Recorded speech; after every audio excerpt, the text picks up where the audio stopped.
मैं 31 अगस्त के बाद सियासत में अमली तौर पर हिस्सा लूँगा। अल्लाह के फजल करम से एक शख्स के साथ खड़ा हूँ। जो फैसला इन्होंने किया है उसका फ़ायदा इमरान खान और उसकी पार्टी को मिला है।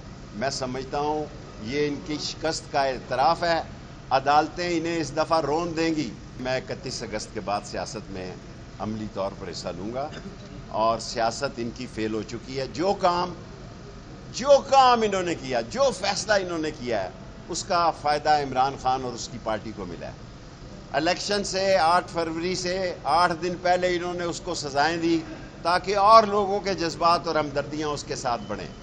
जो फैसला और अदालतों से कोई बेवकूफ़ टक्कर लेता है और ये जो बयानात अदालतों के ख़िलाफ़ आ रहे हैं, मैं समझता हूँ ये इनकी शिकस्त का एतराफ़ है। अदालतें इन्हें इस दफ़ा रोन देंगी। 11 और 2 का फ़ैसला आया है जनाब, 11 और 2 का फ़ैसला आया है। 2 में 1 वोट चीफ जस्टिस साहब का है, तो आप समझे 12 जजेस का एक मुश्तरका फ़ैसला आया हुआ है।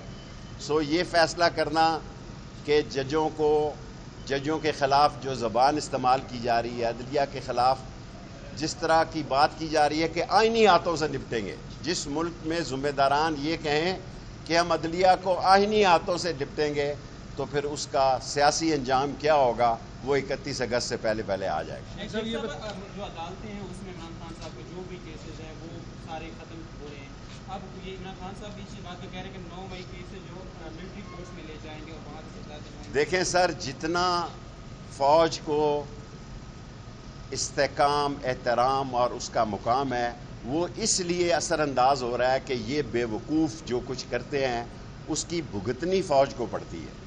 अब मेरे पे 14 केस हैं जी दहशत गर्दी की अदालत में। आप बताएं कि सरदार राज़िक साहब मेरे वकील हैं, ये 14 केसेस जब लड़ेंगे, जब ये 14 केसेस मेरे लगेंगे तो मेरे अपना केस ही 2 साल ले जाएगा। जी 20 दूसरे केसेस छोड़ के, हाँ 20 दूसरे केसेस को आप परे रख दें। राशिद शफीक के ऊपर कोई 44 केसेस है। सर जो सियासी लोग होते हैं वो एक ही सॉलिड केस बनाते हैं। जिस तरह कलाशनकोफ में मुझे 7 साल सज़ा हुई और मैं ये पहले ऐलान कर चुका हूँ कि मैंने समरी 7 साल की सब पाकिस्तान के कैदियों को रिहाई के लिए भेजी। 7 साल मैं चाहता था, क्योंकि 7 साल मुझे कैद हुई, मैं उसके बदले में पाकिस्तान के तमाम कैदियों को 7 साल की रिहाई देना चाहता था, लेकिन कैबिनेट ने सिर्फ 5 साल की मंजूरी दी। पाकिस्तान में कोई सियासतदान आके बाहर मुझे बताए, ये मेरे अल्लाह ने मुझसे काम लेना था कि पाकिस्तान के हर कैदी को बलूचिस्तान से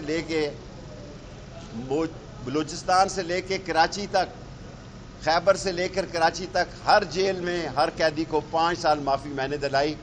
इस सूरत हाल में बहुत बेहतरी आ सकती है अगर इस्टेब्लिशमेंट बेगुनाह लोगों को माफ़ कर दे। उनके पास कोई वसाइल नहीं। साहब ये बताइएगा, पीटीआई पे मौजूदा हुकूमत जो है वो पाबंदी लगाने जा रही है और आर्टिकल 6 लगाने जा रही है, उसमें ज़ेरे गौर है ये चीज़, तो आप भाईजान पाबंदी लगा के क्या करेंगे? देखें ना, उसके लीडर को इन्होंने सज़ा दे दी, 3 सज़ाएं दी इलेक्शन से पहले, उसका नतीजा इनके ख़िलाफ़ गया, उसके हक़ में गया। इससे कुछ नहीं मिलेगा। ये पाबंदी सुप्रीम कोर्ट में जाएगी तो रद्दी की टोकरी में सुप्रीम कोर्ट उसको भेज देगी। मैं बिफोर टाइम बता रहा हूँ, पहली नशिस्त पर ही उसको रद्दी की टोकरी में फेंक देगी।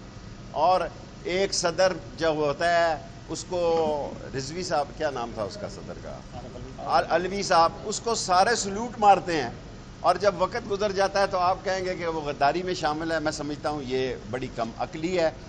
एक बात मैं अपना सियासी तज्जिया सारे ज़िम्मेदारान को और सारे लोगों को बताना चाहता हूँ कि इन्होंने जो कदम उठाया गलत उठाया। इनके पास मशीर गलत हैं, इनकी अक्ल पे पर्दा पड़ चुका है और ये थके हुए इनके रिंग पिस्टन में कचरा फंसा हुआ है, दिमाग के रिंग पिस्टन में कचरा फंसा हुआ है और इनका इंजन धुआं दे रहा है। 31 अगस्त से पहले इनकी गाड़ी जो है वो इमरान खान के साथ खड़ा है। अल्लाह के फजल करम से एक शख्स के साथ खड़ा। शेख रशीद साहब ये बताइएगा कि आजकल पाकिस्तान में जो डिजिटल दहशतगर्द आ गए हैं और हुकूमत फायरवॉल के लिए 30 अरब रुपया मुख्तस कर चुकी है। हुकूमत ऐसी फजूल जगहों पर पैसे खर्च कर रही है और फजूल पैसे खर्च करने के लिए आप देख लें कि इनका क्या आलम है। मैं सिर्फ आखिरी बात करके जा रहा हूँ, एक मुल्क बताए जहाँ इनका कोई एहतराम है।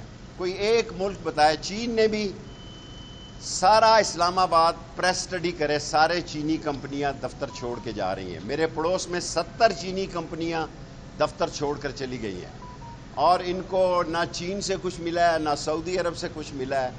اور انہوں نے یہ جو کچھ کر رہے ہیں یہ اس ملک کی بنیادیں ہلا رہے ہیں, اس ملک میں نفرت پیدا کر رہے ہیں, اس ملک میں صوبائیت پیدا کر رہے ہیں. انشاءاللہ یہ ذلیل و رسوا ہوں.